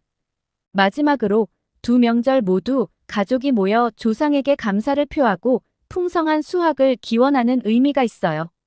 형태는 조금 다르지만 근본적인 정신은 매우 비슷하다고 할 수 있죠. 교수님의 설명이 이어지고 있을 때 갑자기 뒷자리에서 손이 올라갔어요. 중국인 유학생 야오였죠. 교수님, 잠시 말씀 좀 드려도 될까요? 야오의 목소리에는 뭔가 불만스러운 기색이 역력했어요. 교수님께서는 고개를 끄덕이며 야오에게 발언권을 주셨죠. 교수님, 중추절과 추석을 비교하시면 안 됩니다. 중추절은 훨씬 더 위대하고 중요한 명절이에요. 한국의 추석 같은 건 비교 대상이 될 수 없어요. 야오의 갑작스러운 발언에 강의실이 술렁거렸어요. 저도 깜짝 놀라 야오를 바라봤죠. 그의 얼굴에는 자신감과 우월감이 가득했어요. 교수님께서는 잠시 당황하신 듯 했지만 이내 침착하게 대답하셨습니다. 야오군, 문화를 비교할 때는 우열을 가리는 것이 아니라 각각의 특징과 의미를 이해하는 것이 중요해요. 두 명절 모두 그 나라의 역사와 전통을 담고 있는 소중한 문화유산이랍니다. 교수님의 차분한 대답에도 불구하고 야오는 멈출 기미가 보이지 않았어요. 교수님, 제 말씀을 들어보세요. 중추절은 4,000년이 넘는 역사를 가진 명절이에요. 하지만 한국의 추석은 고작 1,000년 정도의 역사밖에 없죠. 이것만 봐도 중추절이 얼마나 위대한 명절인지 알 수 있잖아요. 야오의 주장에 강의실 내 다른 학생들이 술렁거리기 시작했어요. 저는 그의 말이 사실과 다르다는 것을 알고 있었지만 갑작스러운 상황에 어떻게 대처해야 할지 몰라 당황스러웠죠. 게다가 중추절에는 창어 분월이라는 아름다운 전설이 있어요. 달의 여신 창어가 달로 날아간 이야기죠. 이에 비해 한국의 추석에는 그런 멋진 이야기가 없잖아요. 문화의 깊이가 다르다고요. 야오의 목소리에는 자부심이 가득했어요. 하지만 그의 주장은 너무나 편향되어 있었고 사실과도 달랐죠. 그리고 보세요. 중추절에는 전 세계 중국인들이 다 같이 명절을 즐긴다고요. 14억이 넘는 인구가 함께 즐기는 명절이에요. 한국의 추석은 고작 5천만 명 정도밖에 안 되잖아요. 규모 면에서 비교가 안 되죠. 야오는 마치 숫자의 크기가 문화의 가치를 결정하는 것처럼 말하고 있었어요. 저는 그의 논리에 허점이 많다는 것을 알면서도 어떻게 반박해야 할지 망설여졌습니다. 또 중추절에는 월병이라는 특별한 음식을 먹어요. 이 안에는 깊은 의미가 담겨 있죠. 하지만 한국의 송편은 그저 떡일 뿐이에요. 어떤 특별한 의미가 있나요? 교수님께서는 야오의 말을 끊으려 하셨지만 그는 아랑곳하지 않고 계속해서 말을 이어갔어요. 결론적으로 중추절은 추석과는 비교도 안 될 만큼 위대하고 중요한 명절이에요. 우리는 이런 문화적 우수성을 인정해야 해요. 한국의 추석 같은 작은 명절과 비교하는 것 자체가 우스운 일이죠. 강의실 내 분위기가 점점 더 불편해졌어요. 하지만 야오는 아랑곳하지 않고 계속해서 말을 이어갔습니다. 게다가 경제적인 측면에서 봐도 한국은 중국과 비교가 안 돼요. 우리 중국은 세계 2위의 경제 대국이에요. GDP만 해도 한국의 10배가 넘죠. 반면 한국은 어떤가요? 세계 10위권 밖으로 밀려난 작은 경제에 불과해요. 야오의 말에 한국 학생들의 얼굴이 굳어졌어요. 저도 가슴 한편이 답답해졌죠. 한국 경제는 지금 위기에 처해 있다고 들었어요. 청년 실업률은 계속 올라가고 집값은 천정부지로 뛰어올라 젊은이들은 내 집 마련의 꿈조차 꾸기 힘들다면서요? 이런 나라의 명절을 어떻게 우리 중추절과 같은 급으로 취급할 수 있나요? 야오의 말은 계속 이어졌습니다. 중국의 기술력도 한국을 훨씬 앞서고 있어요. 모든 분야에서 우리가 앞서 나가고 있죠. 한국은 이제 몇 개 대기업에 의존해 겨우 버티고 있는 실정 아닌가요? 교수님께서는 야오의 말을 들으시더니 잠시 생각에 잠기셨어요. 그분의 표정에서는 복잡한 감정이 읽혔죠. 실망, 안타까움, 그리고 동시에 무언가를 결심한 듯한 단호함이 보였습니다. 여러분, 오늘은 예정에 없던 중요한 이야기를 해야 할 것 같네요. 최근 중국에서 있었던 충격적인 사건에 대해 알려드리겠습니다. 이 이야기는 우리가 지금 나누고 있는 대화와 깊은 연관이 있어요. 작년 중국의 중추절에 중국의 한 여대생이 쓴 글이 큰 화제가 되었답니다. 이 글은 중국 내에서 한국의 경제 상황을 심각하게 왜곡하는 정보들이 퍼지고 있다는 충격적인 내용을 담고 있었어요. 교수님의 말씀에 강의실 전체가 집중했어요. 특히 야오의 표정이 굳어지는 게 보였죠. 이 여학생의 증언에 따르면 중국에서는 한국 경제가 완전히 붕괴했다는 거짓 정보가 무차별적으로 유포되고 있다고 해요. SNS와 뉴스 매체를 통해 한국의 거리에는 거지들로 넘쳐난다. 한국인들은 끼니를 걱정해야 할 정도로 가난하다 등의 완전히 왜곡된 정보가 확산되고 있다는 거죠. 교수님의 말씀에 학생들 사이에서 놀라움의 탄성이 터져 나왔어요. 저도 믿기 힘든 이야기에 충격을 받았죠. 하지만 이 여학생이 작년 중추절에 직접 한국을 방문해 보니 현실은 전혀 달랐다고 합니다. 거리에는 거지가 보이지 않았고 사람들의 생활 수준도 상당히 높았다고 해요. 식당이나 카페는 사람들로 붐볐고 거리를 걷는 사람들은 모두 단정하고 세련된 옷차림이었다고 하네요. 이 사건이 우리에게 시사하는 바가 무엇일까요? 바로 정보의 진실성을 판단하는 능력의 중요성입니다. 우리는 항상 접하는 정보에 대해 비판적으로 사고하고 다양한 관점에서 검증해 볼 필요가 있어요.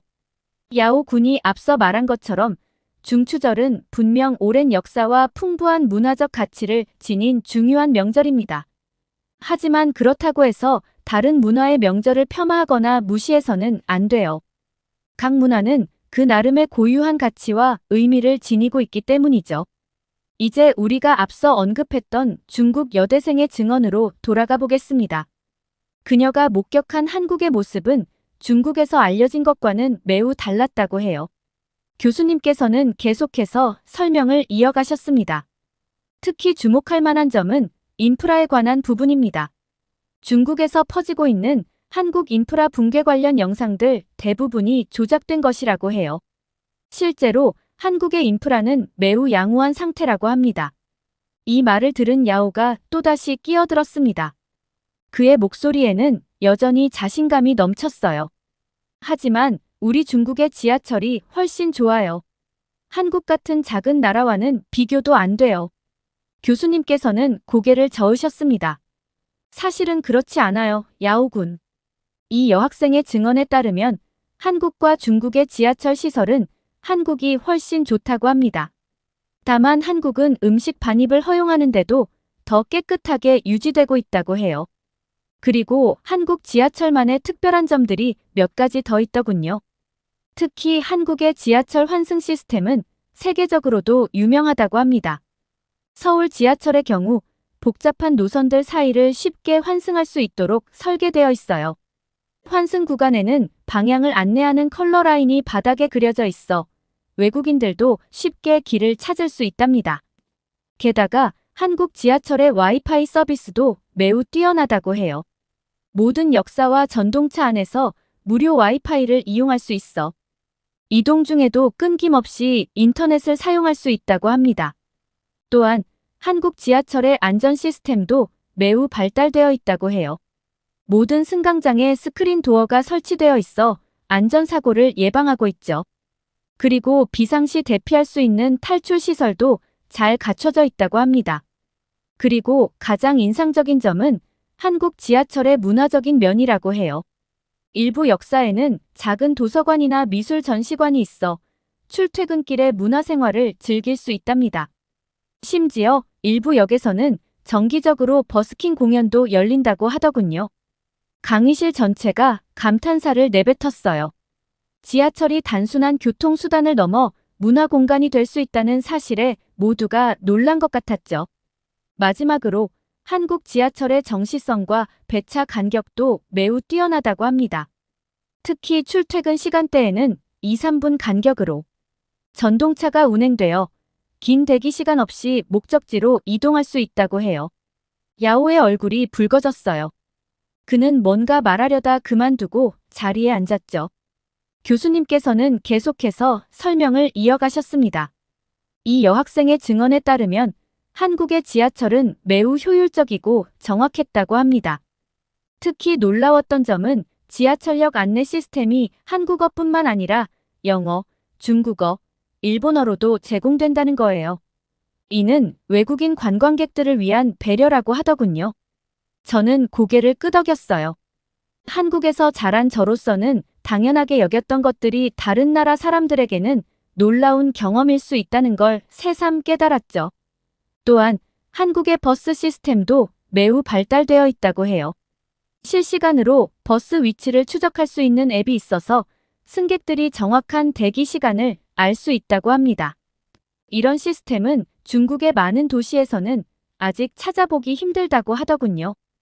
이 말을 들은 야오의 표정이 점점 더 불편해져 갔어요. 그는 자리에서 몸을 비틀며 불안한 듯한 모습을 보였죠. 그리고 가장 놀라운 점은 한국의 고속철도 시스템이었다고 해요. KTX라고 불리는 이 고속철도는 서울에서 부산까지 약 470km를 2시간 15분 만에 주파한다고 합니다. 이는 중국의 고속철도와 비교할 수 없는 수준이라고 하더군요. 교수님의 말씀이 끝나기가 무섭게 야오가 또다시 끼어들었어요. 잠깐만요, 교수님. 그건 말도 안 되는 소리예요. 우리 중국의 고속철도가 세계에서 가장 빠르고 길다는 건 다 아는 사실이에요. 야오의 목소리에는 여전히 자신감이 넘쳤지만 그의 얼굴은 점점 더 붉어지고 있었어요. 그의 주장이 설득력을 잃어가고 있다는 걸 그도 느끼고 있는 듯 했죠. 교수님께서는 잠시 생각에 잠기셨다가 입을 여셨어요.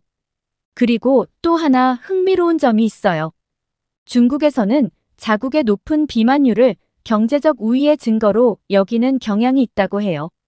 하지만 실제로는 부유한 지역일수록 비만율이 낮다고 합니다. 야오는 이 말을 듣고 펄쩍 뛰었습니다. 그건 말도 안 돼요. 살이 쪄야 잘 사는 거 아닌가요? 야오의 반응에 강의실 전체가 술렁거렸어요. 일부 학생들은 킥킥거리며 웃었고 다른 학생들은 어리둥절한 표정을 지었죠. 저는 조심스럽게 손을 들고 의견을 덧붙였습니다. 사실 한국에서도 과거에는 그런 인식이 있었어요. 하지만 요즘은 건강에 대한 관심이 높아져서 오히려 경제적으로 여유 있는 사람들이 건강관리에 더 신경 쓰는 편이에요. 교수님께서 고개를 끄덕이셨어요. 현지양의 말이 맞아요. 이는 비단 한국뿐만 아니라 전 세계적인 추세죠.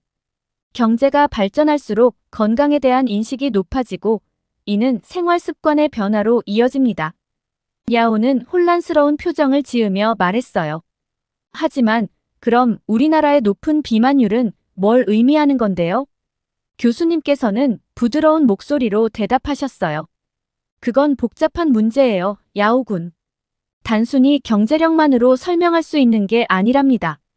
식습관, 생활 양식, 교육, 문화적 요인 등 다양한 요소가 복합적으로 작용하는 거죠. 강의실은 잠시 침묵에 빠졌어요. 모두가 이 새로운 정보를 소화하느라 바빠 보였죠. 여러분, 이런 사례들이 우리에게 무엇을 말해주고 있을까요? 교수님께서 물으셨어요. 저는 용기를 내어 대답했어요. 아마도 우리가 가진 선입견이나 고정관념이 얼마나 위험할 수 있는지를 보여주는 것 같아요. 단순히 눈에 보이는 현상만으로 판단하면 실제 진실을 놓칠 수 있다는 거죠. 교수님께서 환하게 웃으셨어요. 정확해요, 현지양. 우리는 항상 비판적 사고를 가지고 정보를 받아들여야 해요. 그리고 다른 문화나 국가를 판단할 때는 더욱 신중해야 하죠. 그러자 야오는 믿을 수 없다며 자리에서 벌떡 일어났습니다. 이러한 문제들은 다른 나라들이 중국을 견제하기 위해 퍼뜨리는 가짜 뉴스입니다. 이 얘기를 들은 교수님은 무언가를 말하려고 했습니다. 여러분, 방금 말씀드린 사건은 빙산의 일각에 불과합니다. 최근 중국에서 일어난 또 다른 충격적인 사건들에 대해 이야기해 보겠습니다. 교수님의 목소리에는 무게가 실려 있었어요. 학생들은 숨을 죽이고 귀를 기울였죠. 얼마 전 중국의 한 대학생이 익명으로 온라인에 글을 올렸습니다. 그 내용인즉 중국 정부가 대학 캠퍼스 내에 애국심 감시단을 비밀리에 운영하고 있다는 것이었죠. 강의실 내에서 놀라움의 탄성이 터져 나왔어요. 저도 믿기 힘든 이야기에 충격을 받았죠. 이 감시단의 임무는 학생들의 대화를 엿듣고 SNS 활동을 모니터링하며 정부의 비판적인 의견을 가진 학생들을 밀고 하는 것이라고 해요. 심지어 일부 학생들은 자신의 친구나 룸메이트를 감시하도록 강요받았다고 합니다. 교수님의 말씀에 강의실 전체가 숨죽였어요. 특히 중국 유학생들의 표정이 굳어지는 게 보였죠. 또 다른 사건은 중국의 한 기자가 폭로한 내용입니다. 그에 따르면 중국 정부가 해외 언론사에 뉴스 조작을 요구하고 있다고 해요. 특히 한국, 일본, 미국 등 주변국에 대한 부정적인 뉴스를 과장하거나 심지어 조작하도록 압력을 넣고 있다는 겁니다. 이 말을 들은 야오의 얼굴이 창백해졌어요. 그는 믿을 수 없다는 듯이 고개를 가로저었죠. 이런 뉴스 조작의 목적은 자국민들에게 중국이 가장 안전하고 번영하는 나라라는 인식을 심어주기 위해서라고 합니다. 실제로 많은 중국인들이 이런 왜곡된 정보로 인해 다른 나라들의 실상을 오해하고 있다고 해요. 교수님은 잠시 말을 멈추고 우리의 반응을 지켜보셨어요. 강의실은 충격과 혼란으로 가득 찼죠. 또 가장 최근에 있었던 사건을 말씀드리겠습니다. 중국의 한 프로그래머가 자국의 인터넷 검열 시스템인 만리 방화벽의 허점을 발견했다고 해요. 그는 이 허점을 이용해 잠시 동안 중국 내에서 차단된 해외 사이트에 접속할 수 있었답니다. 학생들 사이에서 작은 웅성거림이 일었어요. 그가 본 세상은 그동안 알고 있던 것과는 완전히 달랐다고 합니다. 특히 한국, 일본, 미국 등 주변국들의 실제 모습이 중국 내에서 알려진 것과 너무나 달라 큰 충격을 받았다고 해요. 그는 이 경험을 온라인에 공유했지만 얼마 지나지 않아 그의 게시물은 삭제되었고 그의 행방도 묘연해졌답니다. 이 말을 듣자 강의실 전체가 숨죽였어요. 공포와 불안이 공기 중에 감돌았죠. 여러분, 이런 사건들이 우리에게 시사하는 바가 무엇일까요? 정보의 자유로운 흐름이 얼마나 중요한지, 그리고 진실을 추구하는 것이 얼마나 어려운 일인지 보여주고 있어요. 교수님의 눈빛은 진지했고 목소리에는 무게가 실려 있었죠. 우리는 항상 접하는 정보에 대해 비판적으로 사고하고 다양한 관점에서 검증해 볼 필요가 있습니다. 특히 다른 문화나 국가에 대한 정보를 접할 때는 더욱 신중해야 해요. 교수님은 잠시 말을 멈추고 야오를 바라보셨어요. 그리고 부드럽지만 단호한 목소리로 말씀하셨습니다.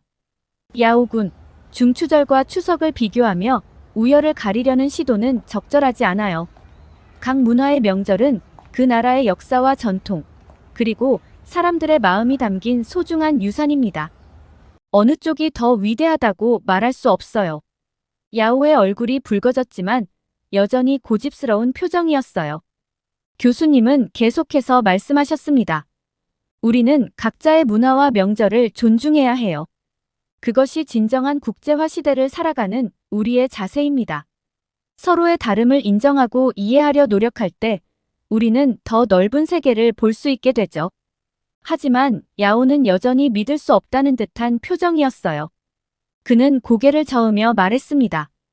교수님, 그 여학생의 글은 진짜가 아닐 거예요. 중국인이 그런 글을 쓸 리가 없어요. 분명 한국인이 가짜로 쓴 글일 거예요. 교수님의 표정이 심각해졌어요. 야오군, 그런 주장은 매우 위험해요. 우리는 정보의 출처를 의심할 수는 있지만 근거 없이 누군가의 정체성을 부정해서는 안 됩니다. 그러자 야오가 갑자기 자리에서 벌떡 일어났어요. 그의 눈에는 분노와 혼란이 가득했죠. 교수님, 이건 다 한국의 음모예요. 21세기는 정보 전쟁의 시대라고요. 한국이 이런 거짓 정보로 중국의 이미지를 훼손하려는 거예요. 야오의 격앙된 목소리에 강의실 전체가 숨을 죽였어요. 다른 학생들의 얼굴에는 놀람과 불편함이 역력했죠. 교수님의 표정은 더욱 엄중해졌습니다. 야오군, 그런 식의 음모론은 받아들일 수 없어요. 우리는 사실에 기반한 토론을 해야 합니다.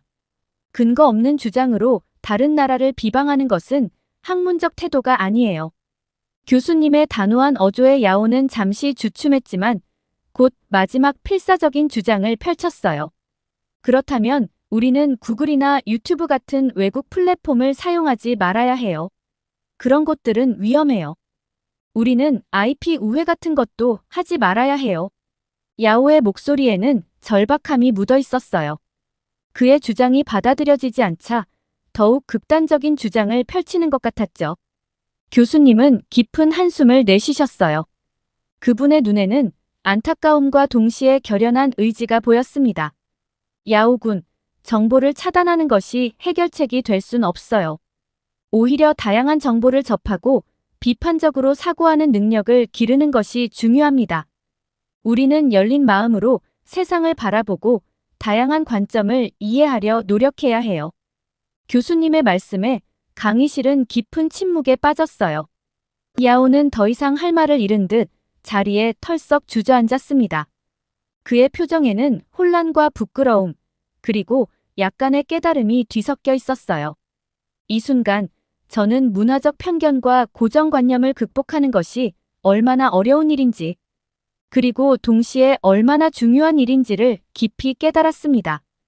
이 경험은 제가 앞으로 세상을 바라보는 방식에 큰 영향을 미칠 것 같았어요. 강의가 끝나고 강의실을 나서면서 저는 오늘 있었던 일들을 곱씹어 보았어요. 문화적 편견과 고정관념이 얼마나 깊게 뿌리박혀 있는지, 그리고 그것을 극복하는 것이 얼마나 어려운 일인지를 직접 목격한 것 같았어요. 동시에 정보의 자유로운 흐름과 비판적 사고의 중요성을 다시 한번 깨달았습니다.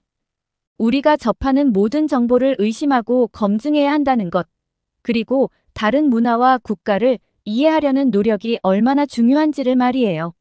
이렇게 중국의 중추절과 한국의 추석을 비교하며 한국의 추석을 무시하는 중국 학생의 사연 어떻게 들으셨나요? 중국의 중추절에 한국에 여행을 온 중국 여학생이 이러한 사실들을 널리 알렸다는 사실들이 중국인들에게는 믿을 수 없는 사실이라는 것에 큰 충격을 받게 되었습니다. 여러분들의 의견은 어떠신가요? 다양한 의견을 댓글을 통해 공유해주세요. 긴 영상 시청해주셔서 감사드리고 구독과 좋아요 부탁드립니다. 기술과 경제 발전도 중요하지만 그에 따른 안정성도 굉장히 중요합니다. 이탈리아의 한 대학교에서 교수가 이야기를 하며 스크린에 끔찍한 영상을 띄웁니다. 이 나라는 너무 기술의 발전만 중요시 생각했기 때문에 가장 중요한 안정성을 놓쳤습니다. 영상을 본 학생들은 충격을 받게 되고 교수가 보여준 다음 영상을 보자 학생들은 그 나라에 대해 부정적 시선을 보내고 있습니다. 도대체 교수가 보여준 영상들은 어떤 영상이었을까요? 안녕하세요. 저는 이탈리아의 명문 대학교에 다니는 클라라입니다. 오늘은 평소와 다름없이 국제경제학 강의실에 앉아 있었어요. 저희 학교는 다양한 국적의 학생들이 많기에 강의실은 여러 국적의 학생들로 가득 차 있었죠. 교수님께서 강단에 서시며 오늘의 주제를 소개하셨어요. 오늘은 최근 급격히 성장하는 아시아 국가들에 대해 이야기해 보겠습니다. 교수님은 먼저 한국에 대해 설명하기 시작하셨죠. 한국은 한강의 기적이라 불리는 놀라운 경제 성장을 이뤄냈습니다. 1950년대 한국 전쟁 이후 폐허가 된 나라에서 불과 60년 만에 세계 10위권의 경제 대국으로 성장했죠. 특히 한국의 재벌 기업들은 세계적으로 유명합니다. 삼성, 현대, LG와 같은 기업들은 전자제품, 자동차, 조선산업 등에서 세계를 선도하고 있어요. 한국은 이제 단순한 경제 강국을 넘어서 세계에서 주목받는 혁신의 중심지가 되고 있습니다. 예를 들어 삼성전자는 스마트폰과 반도체 시장에서 글로벌 리더로 자리 잡았어요. 현대자동차는 전기차와 수소차 분야에서 혁신을 이끌고 있고 LG전자는 OLED TV 기술로 세계 시장을 석권하고 있죠. 게다가 한국은 IT 인프라 구축에서도 세계 최고 수준을 자랑합니다. 인터넷 속도도 세계 최고 수준이에요. 이런 첨단 인프라를 바탕으로 한국은 4차 산업혁명 시대를 선도하고 있습니다. 교수님의 설명을 들으며 저는 한국이 이렇게 다양한 분야에서 세계적인 주목을 받고 있다는 사실에 놀랐어요. 정말 작은 나라에서 이렇게 큰 영향력을 가진 나라로 성장했다는 게 인상적이었죠. 다음으로 교수님은 일본에 대해 설명하셨어요. 일본은 2차 세계대전 이후 경제대국으로 빠르게 성장했습니다. 특히 1960년대부터 1980년대까지 이어진 고도 경제 성장기는 일본의 기적이라고 불리죠. 일본의 경제 성장 요인에 대해서도 자세히 설명해 주셨어요. 일본은 기술 혁신과 품질 관리 면에서 두각을 나타냈습니다. 도요타의 간반 시스템이나 소니의 혁신적인 전자제품들은 세계 산업의 표준이 되었죠. 그러나 교수님은 일본 경제의 과제에 대해서도 언급하셨어요. 1990년대 버블 경제 붕괴 이후 일본은 잃어버린 20년이라 불리는 장기 불황을 겪었습니다. 현재는 고령화와 저출산 문제가 경제에 큰 도전이 되고 있어요. 마지막으로 교수님은 중국에 대해 이야기하기 시작하셨습니다. 중국은 1978년 덩샤오핑의 개혁개방 정책 이후 급격한 경제 성장을 이루었습니다.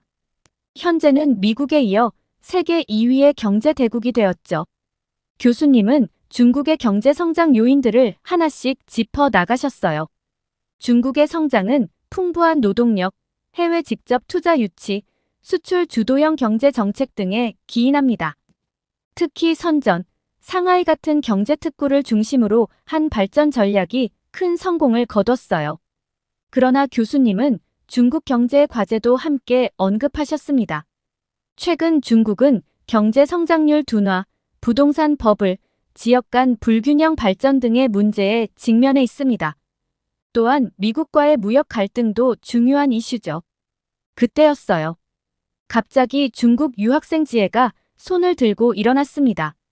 그의 표정이 흥분된 것을 보니 뭔가 할 말이 많아 보였죠.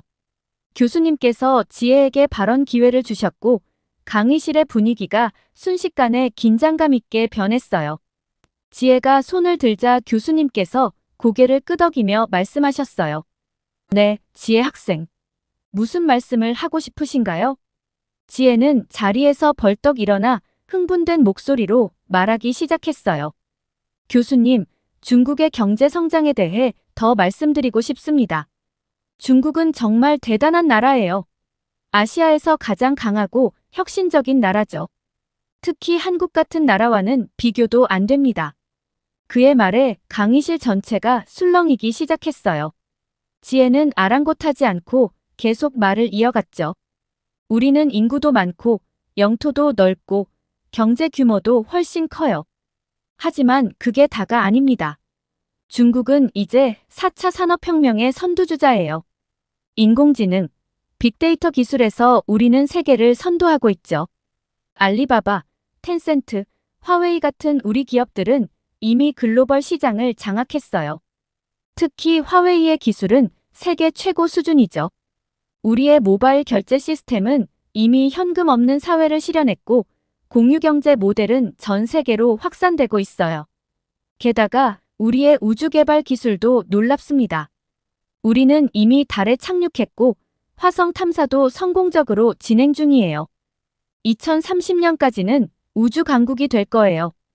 이런 성과들은 다른 어떤 아시아 국가도 따라올 수 없죠. 지혜의 말이 끝나자 강의실은 잠시 정적에 빠졌어요. 그때 한국 유학생 세희가 손을 들고 일어섰죠. 그녀의 표정은 어이없다는 듯 했어요. 세희는 차분하지만 단호한 목소리로 말했어요. 잠깐만요. 지혜 씨의 말씀은 너무 과장된 것 같아요. 물론 중국의 성장은 놀랍지만 다른 나라들의 성과를 무시해서는 안 됩니다. 한국도 세계적인 기업들이 많고 기술 혁신에서도 뒤처지지 않아요. 삼성전자는 세계 최대의 메모리 반도체 기업이고 스마트폰 시장에서도 선두를 다투고 있죠. LG화학은 전기차 배터리 시장에서 세계 1위예요. 그녀는 잠시 숨을 고르고 계속했어요. 우주 개발 분야에서도 한국은 빠르게 성장하고 있어요.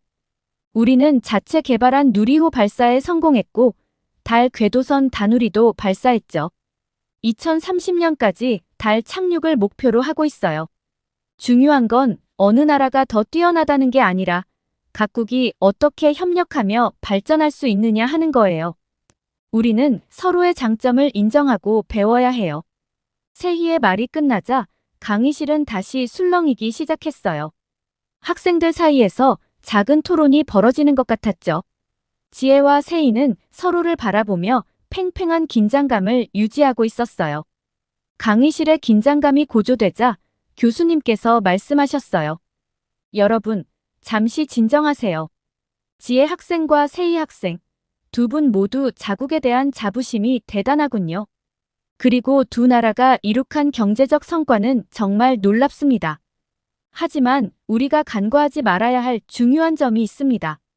바로 경제 성장의 질과 안정성이에요. 빠른 성장 못지않게 중요한 것이 지속 가능한 발전과 국민의 삶의 질입니다. 이런 관점에서 최근 중국에서 일어난 몇 가지 사건들을 함께 살펴보는 것이 좋겠어요. 그러면서 교수님은 강의실 앞쪽에 대형 스크린을 가리키셨어요. 제가 몇 가지 영상과 기사들을 준비했습니다. 함께 보시죠. 스크린의 첫 번째 영상이 재생되기 시작했어요.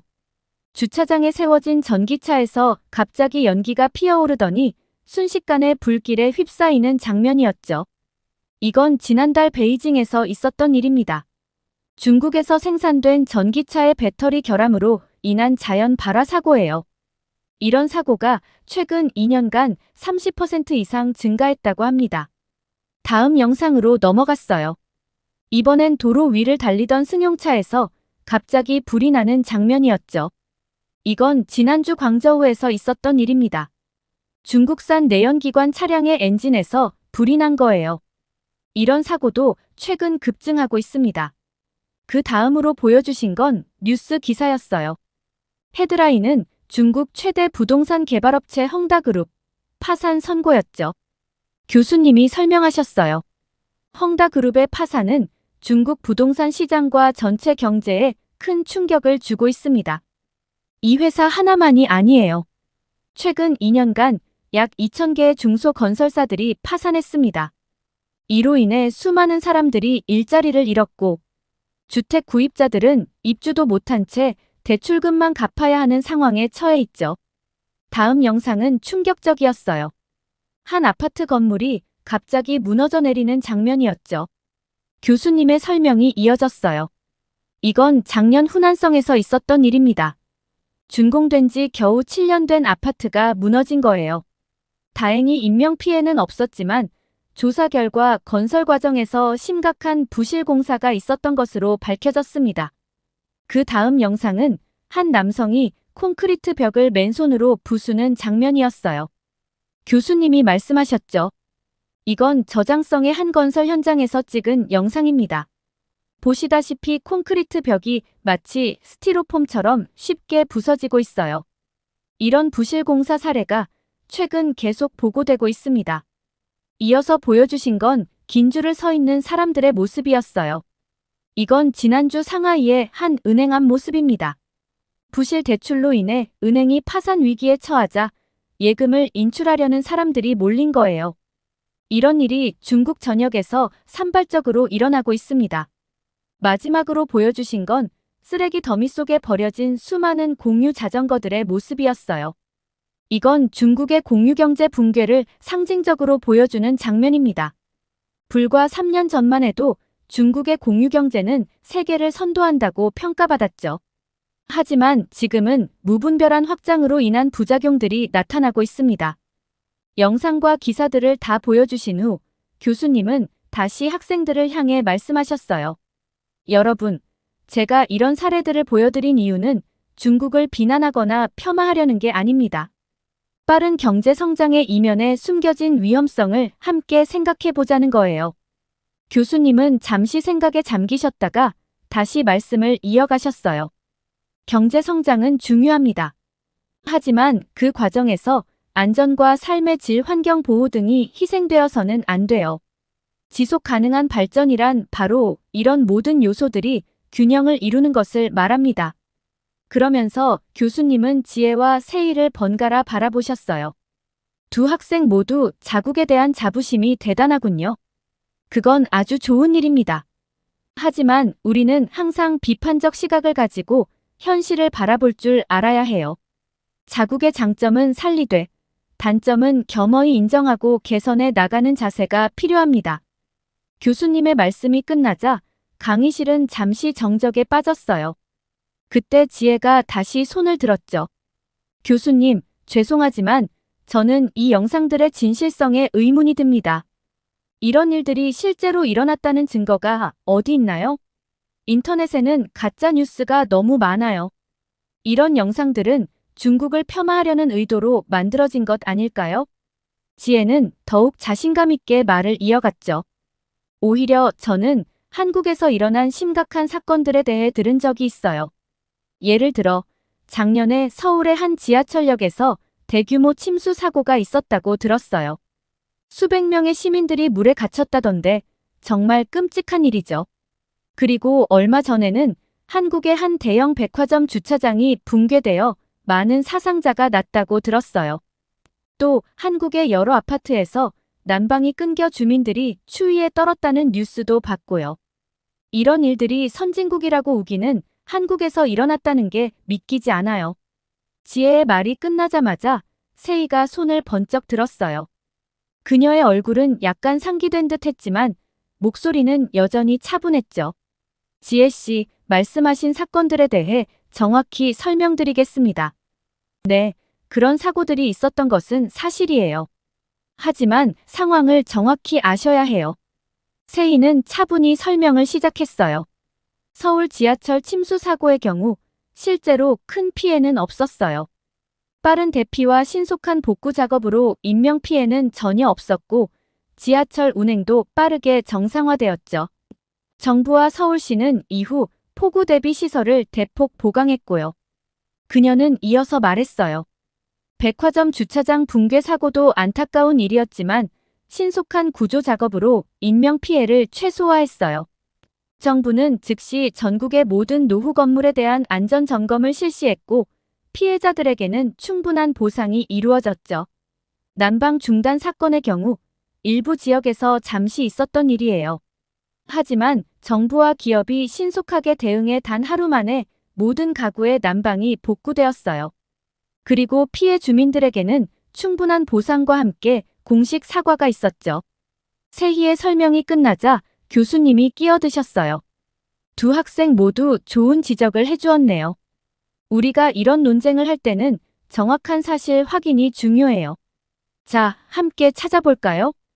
교수님은 컴퓨터로 인터넷 검색을 시작하셨고 그 화면이 큰 스크린에 투영되었어요. 검색 결과 세희의 설명이 대체로 사실임이 확인되었죠. 사고는 있었지만 신속한 대응과 적절한 보상이 이루어졌다는 내용의 기사들이 나왔어요. 이를 본 지혜의 표정이 굳어졌어요. 그러나 그는 포기하지 않고 다시 말을 이어갔죠. 하지만 교수님, 중국에서 일어난 일들도 마찬가지예요. 우리 정부도 문제가 생기면 즉시 대응하고 있어요. 헝다 사태 이후 정부가 부동산 시장 안정화 정책을 펼쳤고 자동차 화재 문제도 대대적인 리콜을 통해 해결하고 있죠. 교수님은 고개를 끄덕이셨어요. 네, 지혜 군의 말도 일리가 있어요. 하지만 우리가 진실을 정확히 알기 위해서는 더 많은 정보가 필요해요. 제가 중국 현지에서 촬영된 몇 가지 영상을 더 보여드리겠습니다.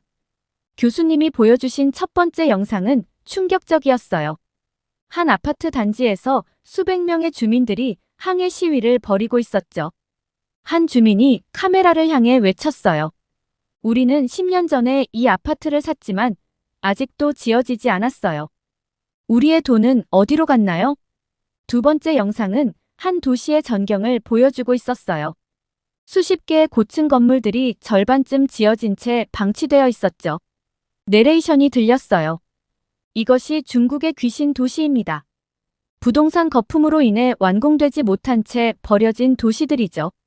세 번째 영상은 한 병원 응급실의 모습이었어요. 의사가 카메라를 향해 말했죠. 최근 몇 주간 전기차 폭발로 인한 화상 환자가 급증했습니다. 정부는 이 문제를 심각하게 받아들여야 합니다. 이 영상들을 본 지혜의 얼굴이 붉어졌어요. 그는 화를 참지 못하고 소리쳤죠.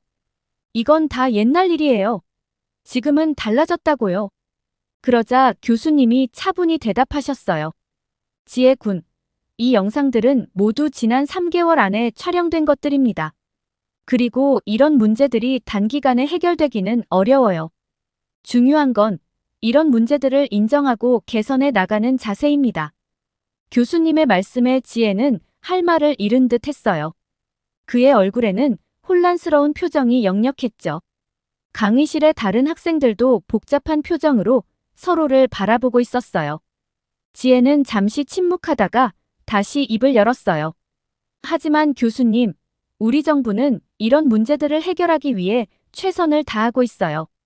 전기차 안전 규제를 강화했고 부동산 시장 안정화를 위한 새로운 정책도 내놓았죠. 우리 정부의 대처는 매우 빠르고 효과적이에요. 교수님은 고개를 끄덕이셨지만 표정은 여전히 심각했어요. 지혜 군, 정부의 노력은 인정합니다. 하지만 현실을 직시해야 해요. 제가 몇 가지 사실을 더 알려드리겠습니다. 교수님은 컴퓨터로 무언가를 검색하시더니 이내 고개를 저으셨어요. 여러분, 이것 좀 보세요. 우리가 방금 본 영상들이 중국 내 주요 SNS 플랫폼인 웨이보, 위챗, 틱톡에서 모두 삭제되었어요. 심지어 전기차 화재, 아파트 붕괴, 건설사 파산 같은 관련 키워드 검색도 차단되어 있습니다. 그러면서 교수님은 새로운 기사들을 스크린에 띄우셨어요. 중국 정부는 지난주부터 인터넷 정화 캠페인을 시작했습니다. 이를 통해 부정적인 콘텐츠를 대대적으로 삭제하고 있죠. 국가 인터넷 정보판 공실에 따르면 지난 한 주 동안만 약 12만 건의 게시물이 삭제되었고 1,500개의 계정이 정지되었다고 해요. 교수님은 잠시 한숨을 쉬시더니 계속 설명하셨어요. 하지만 이 부정적인 콘텐츠의 상당수가 실제 문제를 지적하는 시민들의 목소리였어요. 예를 들어 베이징의 한 시민이 올린 우리 동네 도로가 갑자기 함몰되었다는 게시물도 삭제 대상에 포함되었죠. 게다가 최근 일어난 몇 가지 사건들을 보면 상황이 더욱 심각해요. 지난달 21일 상하이에서는 대규모 정전 사태가 있었습니다. 푸동 지역을 중심으로 약 300만 가구가 3일간 전기 없이 지냈어요. 한여름 날씨에 에어컨도 못 틀고 냉장고도 못 써서 식품이 상하는 등 시민들의 고통이 컸죠. 그런데 정부는 이 사실을 축소 보도했어요. 공식 발표로는 일부 지역에서 몇 시간 동안 전기 공급에 차질이 있었다고만 했죠. 실제 피해 규모는 지금도 정확히 알려지지 않았습니다. 시민들이 SNS에 올린 피해 사진과 영상들은 모두 삭제되었고요. 더 충격적인 사건도 있어요. 7월 3일 베이징 지하철에서 추돌 사고가 있었습니다. 공식 발표로는 부상자가 50명이라고 했지만 현장에 있었던 시민들의 증언에 따르면 실제 피해는 훨씬 컸다고 해요. 한 목격자는 최소 200명 이상이 다쳤고 사망자도 있었다고 증언했죠. 그런데 이 사고 관련 게시물들도 대부분 삭제되었어요. 심지어 이 사고를 취재하려 한 독립 언론인 3명이 공공질서 교란 혐의로 체포되기까지 했습니다. 우한에서는 식품 안전 문제가 불거졌어요. 중국 최대 유제품 회사인 먹리우의 우유에서 발암물질인 아플라톡신이 검출되었는데 정부는 이 회사와 유착관계에 있다는 의혹을 받고 있어요. 이 회사의 CEO가 정부 고위 관료 출신이라는 점, 그리고 이전에도 유사한 사건이 있었음에도 제대로 된 처벌이 없었다는 점 때문이죠. 더 큰 문제는 이 사건을 보도하려 한 언론인들의 안전이에요. 우한일보의 기자 리민과 베이징 뉴스의 기자 장웨이가 이 사건을 취재하던 중 갑자기 연락이 두절되었어요. 그들의 가족들은 경찰에 실종 신고를 했지만 아직 소재가 파악되지 않고 있습니다. 이들의 SNS 계정도 모두 폐쇄되었고요. 교수님의 말씀이 이어질수록 지혜의 표정은 점점 더 굳어갔어요. 그는 뭔가 말하려 했지만 입만 뻐끔거릴 뿐 제대로 된 말을 꺼내지 못했죠. 교수님은 마지막으로 이렇게 말씀하셨어요. 여러분, 오늘 우리가 배운 가장 중요한 교훈은 바로 이것입니다. 어떤 나라든 문제가 있을 수 있어요. 하지만 그 문제를 숨기거나 부정하는 것은 결코 해결책이 될 수 없습니다. 진정한 발전은 문제를 인정하고 그것을 해결하기 위해 노력할 때 이뤄지는 거예요. 그리고 이를 위해서는 언론의 자유, 정보의 투명성이 보장되어야 합니다. 강의실은 무거운 침묵에 빠졌어요. 지혜는 고개를 푹 숙인 채 자리에 앉았고 다른 학생들은 복잡한 표정으로 서로를 바라보고 있었죠. 저는 이 모든 상황을 지켜보며 많은 생각이 들었어요. 경제 성장이 모든 것을 정당화할 수는 없다는 것, 그리고 진실을 마주하는 용기가 얼마나 중요한지를 깨달았죠. 동시에 우리가 얼마나 쉽게 자국에 대한 맹목적인 자부심에 빠질 수 있는지도 알게 되었어요. 교수님의 마지막 말씀이 제 머릿속에 깊이 새겨졌어요. 여러분, 미래의 지도자로서 여러분은 항상 비판적 사고를 가져야 합니다. 자국에 대한 사랑은 중요하지만 그것이 현실을 외면하는 이유가 되어서는 안 돼요. 진정한 애국은 자국의 문제점을 인정하고 그것을 개선하려는 노력에서 시작됩니다. 강의가 끝나고 강의실을 나서는 동안 저는 오늘 배운 교훈을 마음에 새겼어요. 어떤 나라든 완벽할 수는 없지만 중요한 건 그 불완전함을 인정하고 개선해 나가려는 의지라는 것을요. 그리고 이를 위해 우리 모두가 열린 마음과 비판적 사고를 가져야 한다는 것도 말이에요. 오늘의 강의는 제게 깊은 인상을 남겼고 앞으로 세계를 바라보는 제 시각에 큰 영향을 미칠 것 같아요. 경제 성장 너머에 있는 가치들, 그리고 진실을 추구하는 용기의 중요성을 항상 기억하겠다고 다짐했습니다. 이렇게 중국의 경제 발전 뒤에 숨어있던 사건들을 이야기하는 사연 어떻게 들으셨나요? 중국 사람들이 중국은 경제대국이라고 말하면서 한국보다 위대한 나라라는 이야기를 많이 하곤 하는데 그 실체를 알게 되니 무고한 중국 시민들이 많은 피해를 입고 있다는 사실을 알았고 그런 내막을 알게 되니 한국이라는 나라는 정말 안전하고 투명하게 정보 제공을 한다는 사실을 깨닫게 되었습니다. 여러분들의 의견은 어떠신가요? 다양한 댓글을 통해 의견을 공유해주세요. 긴 영상 시청해주셔서 감사드리고 구독과 좋아요는 영상 제작에 큰 힘이 됩니다.